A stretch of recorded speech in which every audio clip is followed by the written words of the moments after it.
Welcome to the Moulding Health Show. Our goal is to leverage the wisdom and experience of healthcare practitioners to set you on a path of self-discovery and healing. These insights, coupled with a multidisciplinary approach to each area of interest, should provide an invaluable resource to everyone looking for a better approach to health. In this episode of the show, we speak to Samantha Campbell about cerebral palsy and the MAES approach from an occupational therapist perspective. Samantha Campbell, welcome to the show. So we're so glad to have you on board and speaking about cerebral palsy and the MAES approach. Welcome on board. Thank you, Oliver. Good to be here. No, I mean, like it's so good to have you on board. And we've never touched this topic at all in any form. So I'm really glad to unpack it with you. And maybe just to kick it off, because we were speaking just before the show and I said, so cerebral palsy, I mean, they normally say CP, right? What is it firstly? Because, I mean, if anyone doesn't know what it is, what would that be?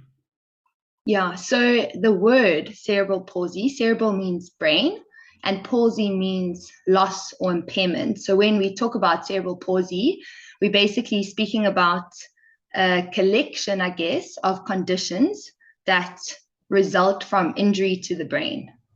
So it's a brain injury that results in a whole bunch of impairments. That actually makes a lot of sense. And my next question, because I'm absolutely fascinated with what OTs do, because your scope seems to be so amazing. You know, like I would have never put like mental health with OT, you know, until like a few years ago. But now I do know that. But it's amazing. So how would an OT help with CP? So that's quite a complex question because, as you know, like OT covers quite a wide variety of diagnoses and illnesses and injuries, because basically the main aim of OT is you understand a person and their injury or illness or diagnoses and how they are unable to participate in the activities that are meaningful to them, so their everyday activities. So when you look at somebody or child or a baby who has a brain injury with cerebral palsy, you're looking at how that brain injury is stopping them from participating in everyday activities.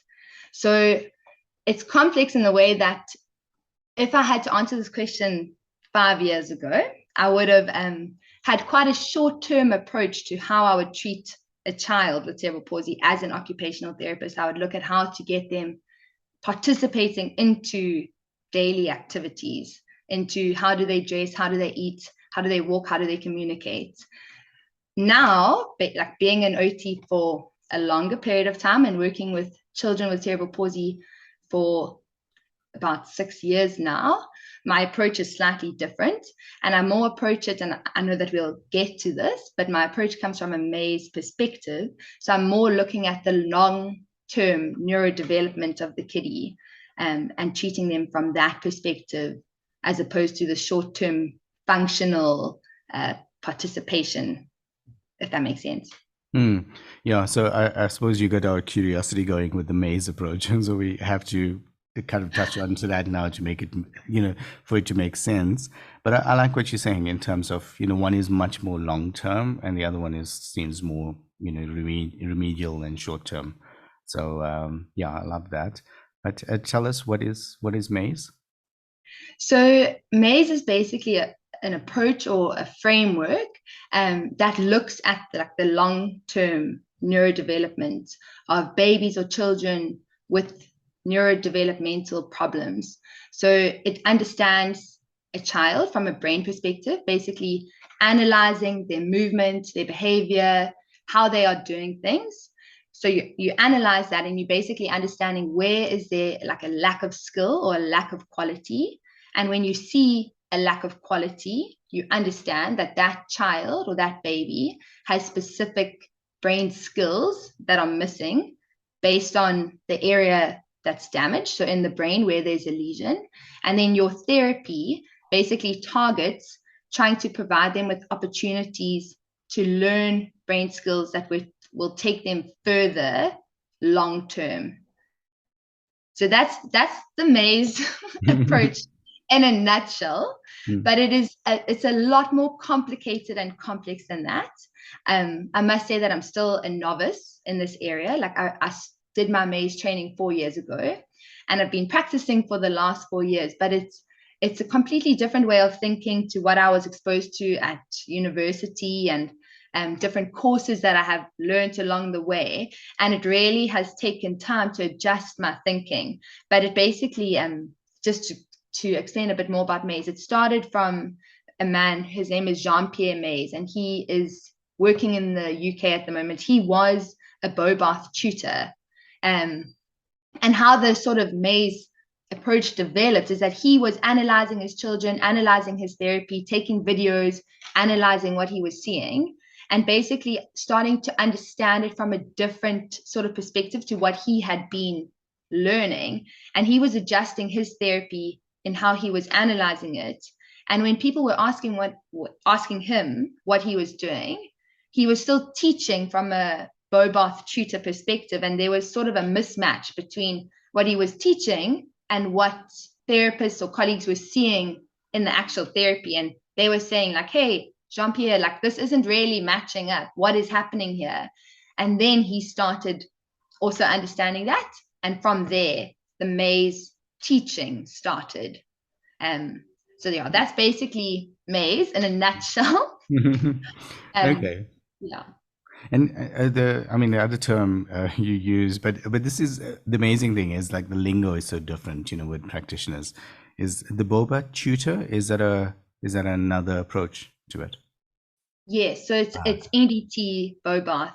I think you'll be familiar with NDT. NDT, That's a common one in South Africa also, globally and in South Africa. Okay, yeah, we're very familiar with the NDT, especially with sensory integration and the kiddies, physiotherapists and stuff like that. So okay, so Bobath is a tutor is very similar to that then. Yes. Okay, cool. That makes sense. And so is Jean-Pierre, is he an OT as well? He's actually a physiotherapist. He's Belgium, but he's working in the UK as a physiotherapist. Okay, that's interesting. It's actually so interesting that he would have taken that, hey, and then just come up with his own approach. That's actually just on that, because like often people say that like, oh wow, you're an occupational therapist and you're learning from a physiotherapist. Is there like a bit of a mismatch there? But I think just understanding cerebral palsy, and as we said in the beginning, it's a brain injury that results in impairment.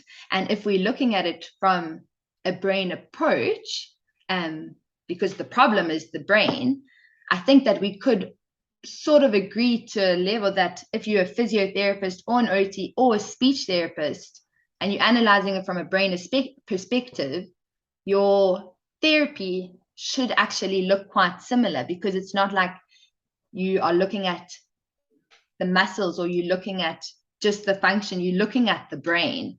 So that's why it makes it understandable to be able to learn from a physio for a speech therapist to also be doing similar things from a brain perspective. That's actually interesting. I would have thought it's like a neuroscientist or like someone that specializes in the brain, that would have come up with that. But that's actually incredible, that story. And I have to ask, so how accurate is it? Because anything associated with the brain and even the body, I suppose, it's like very it's very complicated. People understand that and stuff like that. So do you find that the analysis of the brain, from the MAES approach, is it pretty accurate in terms of what you need to do then from a therapy point of view? Yeah, so what I've found in putting it into practice is that we understand what typical behavior looks like. We understand typically how your muscles need to work to function well, what cognitive processes should look like. So we understand typical development. So for us, when we are analyzing a child and we see quality of movement that is poor or looking atypical, and we analyze that thoroughly, then we start to see, okay, if we are analyzing it thoroughly, we can understand where there's a brain skill that's missing, because we're seeing the behavior and we're going back to our videos, we're analyzing, we're seeing exactly what the child is doing at certain points in response to us. or in response to an activity. So we can see at that point, okay, there was a change in the quality, or there was a change in the behavior, which allows us to then understand, okay, what's happening on a brain level in that moment that's making that behavior or that movement or what we're seeing, what is making that there. That is fascinating, hey? I mean, that's, yeah, the word that I was thinking was phenomenal. That's because for a long time, I mean, we've got two children, and, you know, I was thinking you almost have, I would say, almost like a blueprint, you know, of where they should be and where they, you know, like they can be. And then you kind of work backwards, you know, from there. And what you're saying is kind of correlates, you know, with what I was thinking is, you know, that's how it should be happening. But I love that. That is incredible.